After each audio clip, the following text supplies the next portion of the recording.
Well, bless the Lord, saints. This is Profitable to God Ministry Incorporated, and I am Prophetess Carla. Today is the 20th of October, 2019. People of God, I just wanted to share something with you guys that is on my spirit. I wanted to share something with you guys that I am choosing to allow it to encourage me. And so I wanted to share it with you just in case you guys can get some benefits from it too. And I'm pretty sure you can. Amen. So today I want to speak with you guys about prophetic germination. Prophetic germination. So let me try to lay the foundation here just really quick. So anybody that knows anything about statistics and the holidays and whatnots, we are approaching the holidays.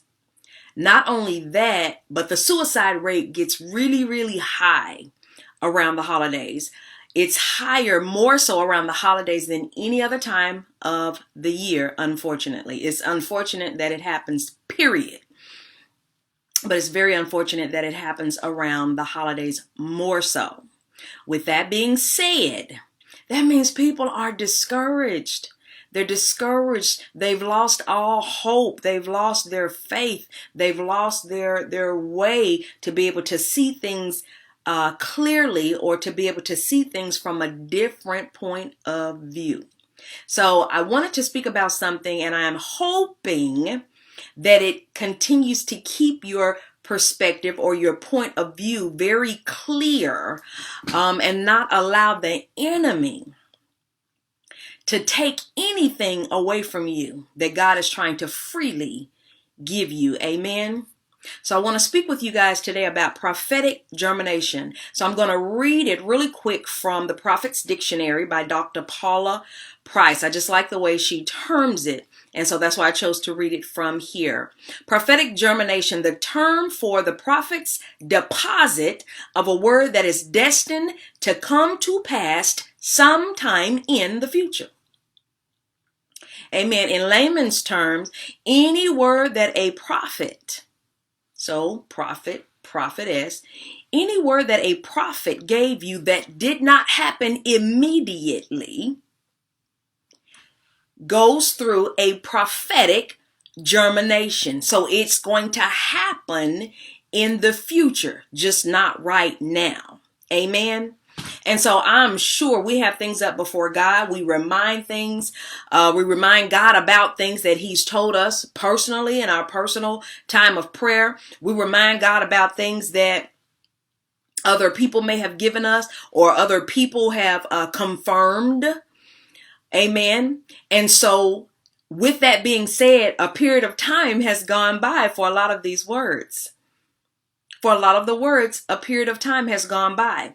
And so sometimes us being human beings, mortals, we sometimes get frustrated and we just want to throw it away. That must not have been God. It did not happen. Or we feel like it didn't happen in a reasonable amount of time. They must have missed that word because surely that should have came to pass now.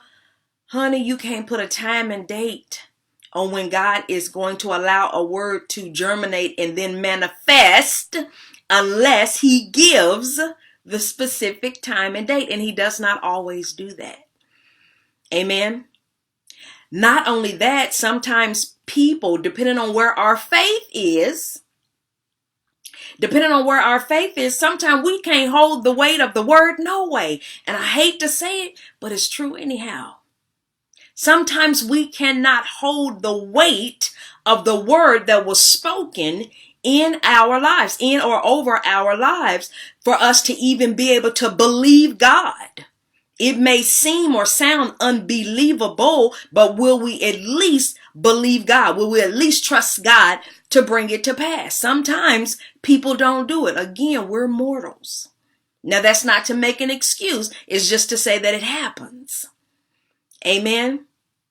Now, opposed to one just throwing it away almost immediately after they've gotten the word that seems to be unbelievable, I would almost rather you put it on a shelf and just watch it. put it on the shelf and wait for God to bring it to pass. But with that being said, it's not as clean cut and dry as we would like for things to be at times. Amen. It takes us walking in a spirit of obedience. Are you walking in a spirit of obedience where God is able to line us up and position us to be able to receive that blessing?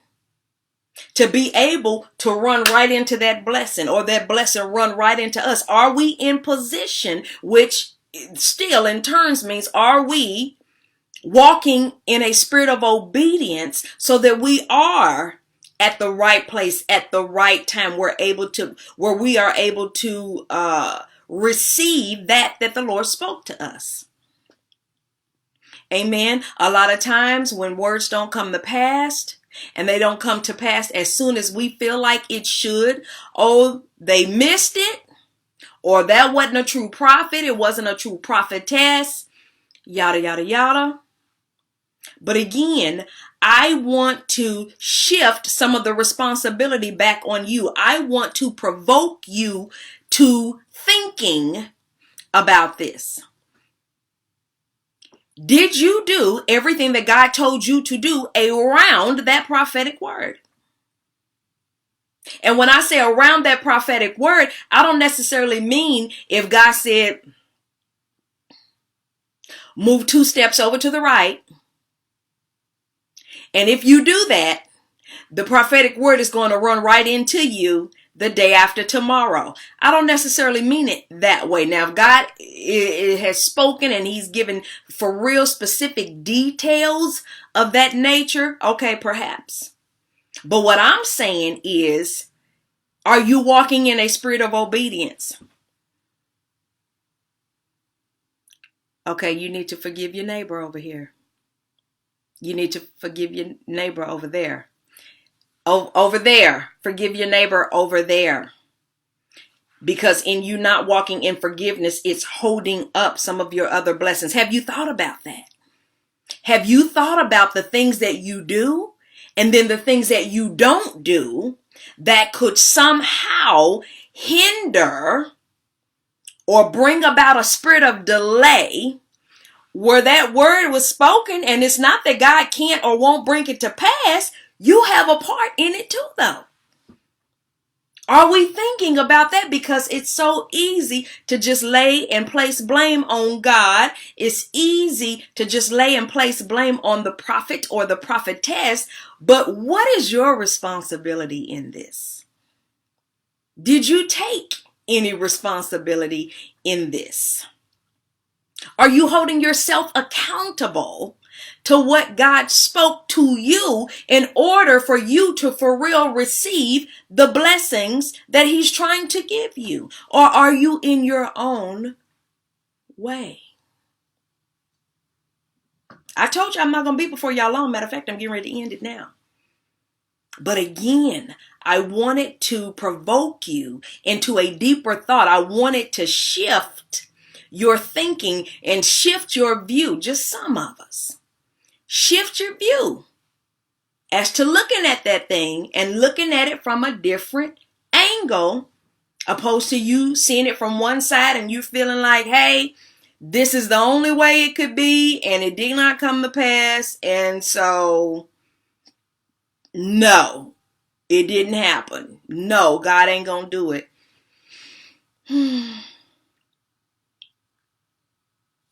So I'm gonna give you something that God gave me years and years and years ago. And he has recently allowed me to give it to other people at times when I'm given a prophetic word. Amen. Can't nobody tell me no when God has already given me a yes. You can't tell me no. You just can't do it when God has already given me a yes. Right? So if God done already said he's going to bless you and he's saying I'm going to give you X, Y, and Z, the enemy can't tell you no. Don't allow the enemy to tell you no. He can't tell you no when God done already gave you a yes unless you choose to believe his no. But with that being said, Is the enemy that's telling us no, the enemy from within? Ouch. Is it the enemy from within because of our thinking?